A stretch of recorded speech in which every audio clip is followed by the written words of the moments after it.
Hi folks, Dr. Dylan and Lord here at St Clair College R&I. Welcome to Discovery Junction, College Research Explorers. Hi everyone, here with Kamsi today and honoured to be also here with Lord. This is our fourth episode. Over to you, Kamsi. What would you like to share about yourself? My name is Kamsi. I'm Nigerian. I'm a student here at St Clair College studying robotics. I've been at research for over a year now. I've worked on 2 separate projects for research, all spanning over 1 year.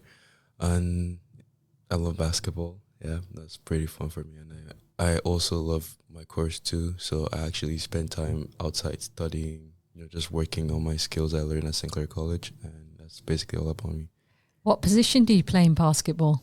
I am a point guard. Okay, and you play here competitively at the college? I don't really play competitively right now because, I have a lot going on in terms of school and research too. So that has most of my time. It's not an excuse though, but I just prefer to focus more on school and research. And I just play basketball for fun. Okay, great. Well, it's always fun to be taking part in physical activities on a daily basis. It's good for our mental well-being and offers creative moments which we can always translate and transcend into a lot of the pieces of work that we do. If you don't mind sharing, what course are you doing and what year you're in and how those courses are going, some of your favourite moments in your St Clair College story? Oh, sure. Perfect. So I'm in the robotics program at St Clair College. I graduated from the 2-year technician program robotics this year in June 5th to be precise, and I'm coming back to the college again for a 3rd year in robotics to the technologist program, still in robotics. So I'm going into my 3rd year this fall 2024, and so far the robotics program has been amazing, and it has kind of literally shaped my future for the better. So the first process whereby robotics has shaped my future is here in research, because the first research project I worked on was robotics based, and I am 100% sure if I was in robotics I wouldn't have gotten the position, right? So that was the first way that the program has actually shaped my future. And secondly, also the second project I also worked on here at research is also robots related also. So that is also the way the program has shaped my future. And my favorite part of the robotics program here at St Clair College is it's so hands-on, really hands-on. There are a lot of courses whereby you have to do things with your own hands and not just learn things theoretically. And that's my favorite part of the program, because there are a lot of hands-on activities. So ranging from your 1st year to your 3rd year, there's at least a program that has a hands-on aspect to it, if not all the programs you take during the 1st, 2nd, or 3rd semester. Yeah.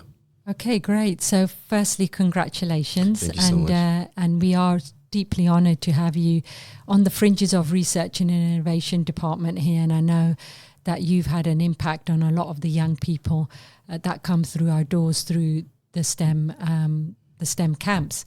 And beyond that, I know that you had a wonderful time doing the Ford Showcase. Did you want to share a little bit about your success there? The Ford Showcase, that was that was a shocker, to be honest, because I was about to finish college for the year, basically for the year. But I got an email about doing the Ford Showcase. I was like, me? Because I never actually saw myself do it. I know about the Ford Showcase, but I never saw myself being on there anytime, any soon. Even though I kind of tried sometime, but I just give up. But when I was told to come on Ford Showcase, it was kind of a shocker for me. But I did it, and it was I'm quite of a shy person, so speaking in front of that much people that day was quite scary for me. But it was a huge success. And also, I feel like the project that I presented at the Ford Showcase was something that has to go global and something that everyone should be aware of. So all that put together made it quite easy to, speak to a lot of people, because the STEM robotics project is something that has to go viral, really. So during the Ford showcase was like a very good way to like put it out to everyone out there to know there's something like this that exists, right? To put your kids into STEM. That's a very huge thing because not everyone has like the opportunity to do that. So the Ford showcase was such a success because first of all, the project itself was a success, and I had a lot of people around me. I had David from St. Clair College from the research department too. I had Mr. John Lopez helping me out with that too, helping me out with my videos. So it wasn't just like I did it, but like the whole research department is responsible for that success too. Yeah, thank you for inspiring us. And in actual fact, the next iteration of the digital curriculum, phases 2 and 3, is actually inspired by your presentation at the Ford Showcase. So thank you for inspiring me to really think outside the box and really be dedicated to not just research and innovation as pen and paper theoretically, but looking and understanding it through the lived experience of our research and innovation students, researchers, graduate researchers, and then researchers. And so being able to support and make me kind of map this journey, what it means to be a student at St. Clair College, but also that interaction of student research that's happening at the college. And I'm really grateful that you actually mentioned this idea of applied research, this hands-on experience, which we may not always understand or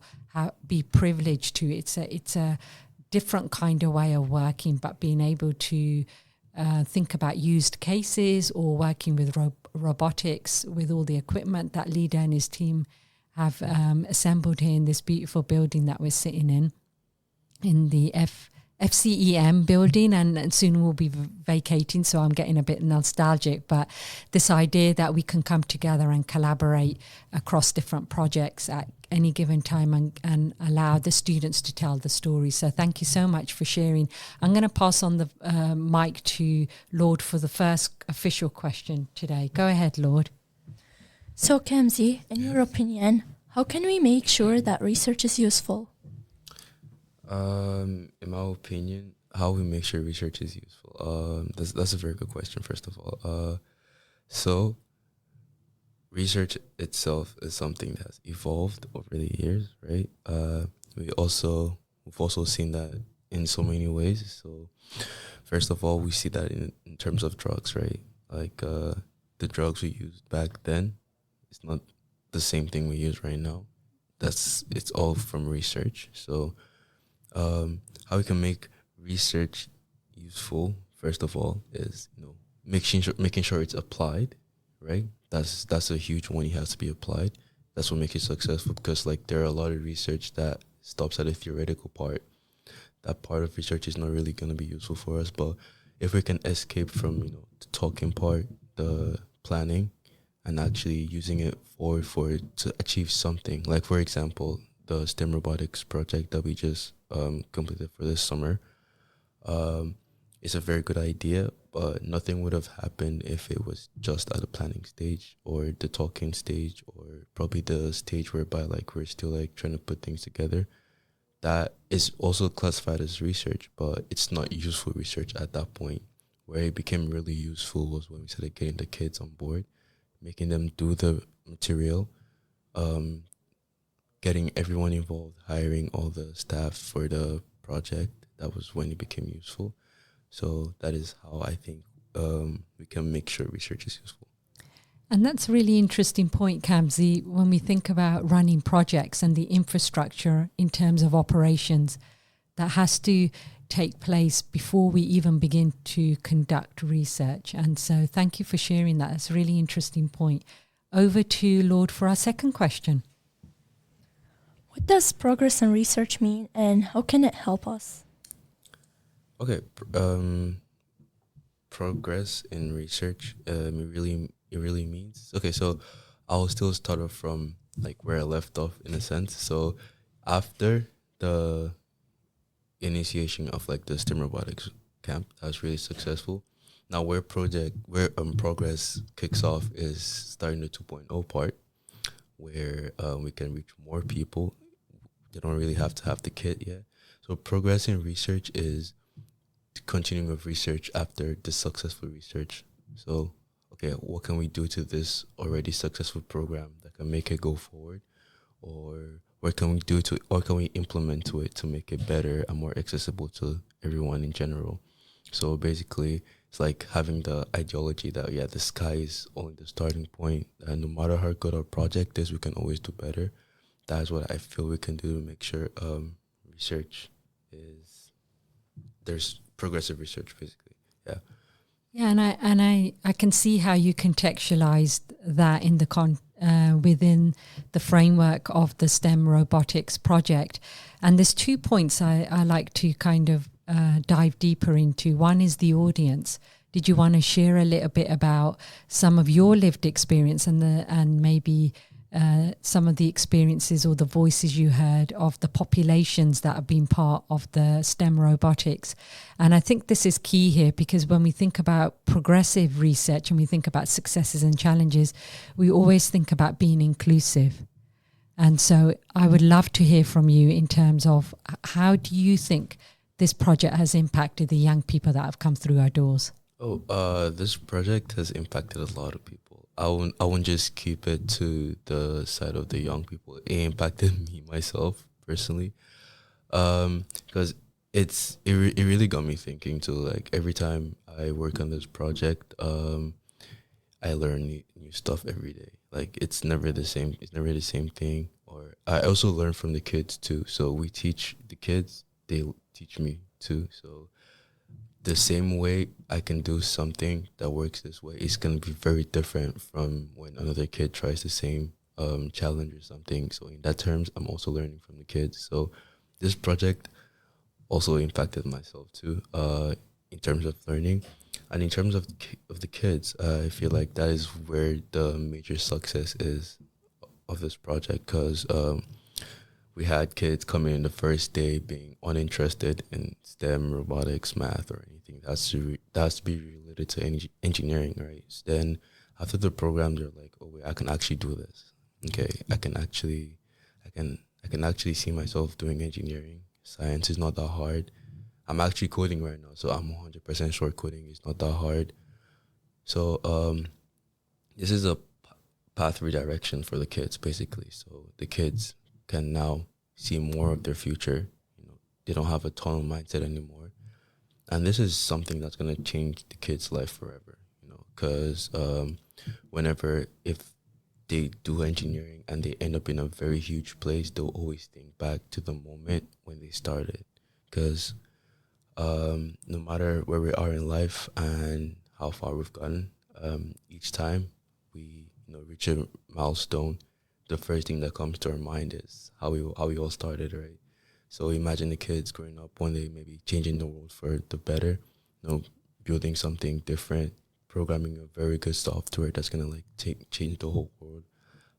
When they look back to this program that they ever started their first coding, maybe not their first coding experience, but their first successful coding experience, that is going to be something that is going to live on with them forever.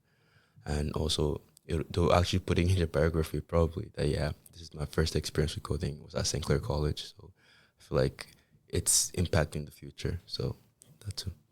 Yeah, and for them to actually give up this summer to come and spend some time with us, and thank you to the community partners who made it possible by transporting them here. And I know they had lots of fun doing other physical activities outside that classroom environment, and being able to have peers like yourself to look up to and then share some ideas and be, it's okay to make a mistake, right? And to learn from it. And that's how we build successes and challenges. And when we think about research itself as a concept, we unpack it as, did this work? Did this not work? How can we do it better? And learning from that and being open to learning is something I think is really dear to our hearts at St. Clair College. We like collaborative work. We like collaborative research.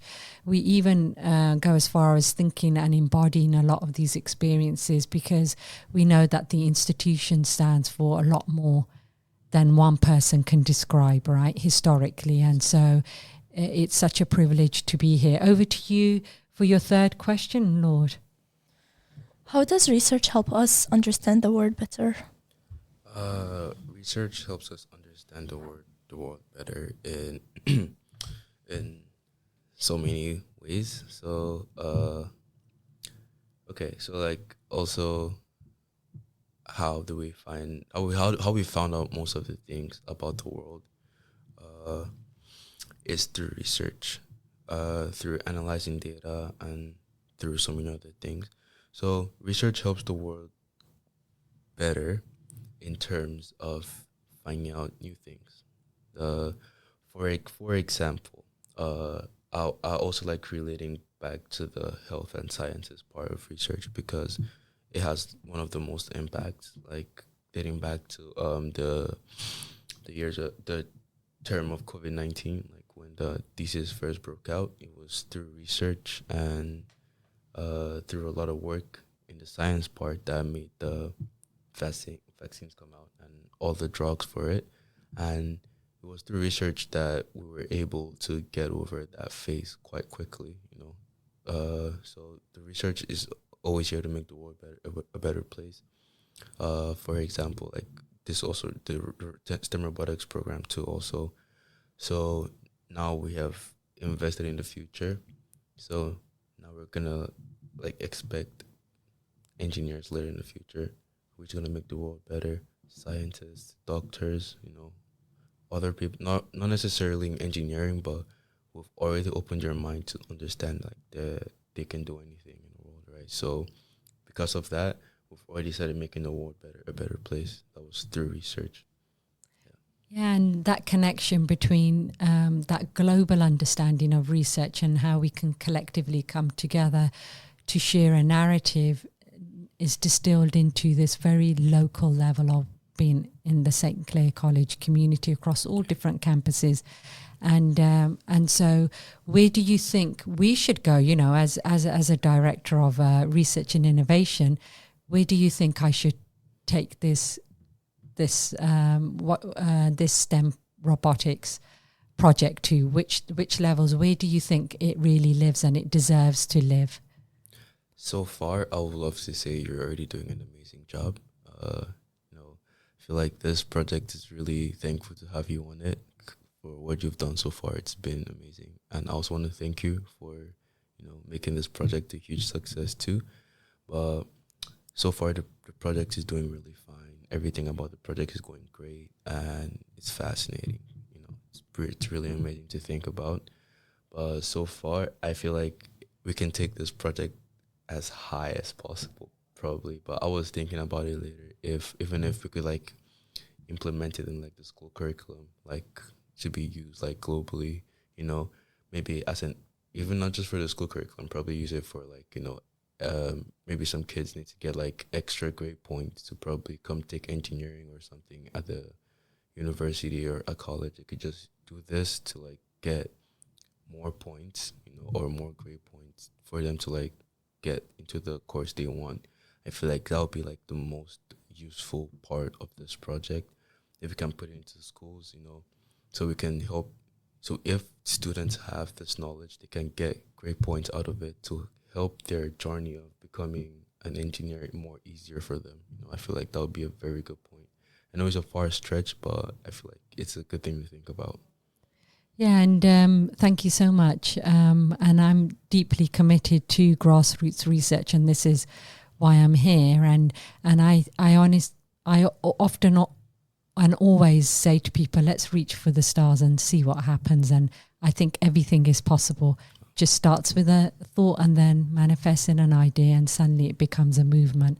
And that's what we're planning to do here. So thank you so much for your time. Is there any other closing thoughts that you have? No, not really. Everything's good. So okay. Yeah. Thank you so much for your ongoing support, and we continue to look forward to seeing you in and amongst our spaces and helping you grow on your journey as you continue your courses here at St. Clair College. Thank you. Thank you so much. Join us again next time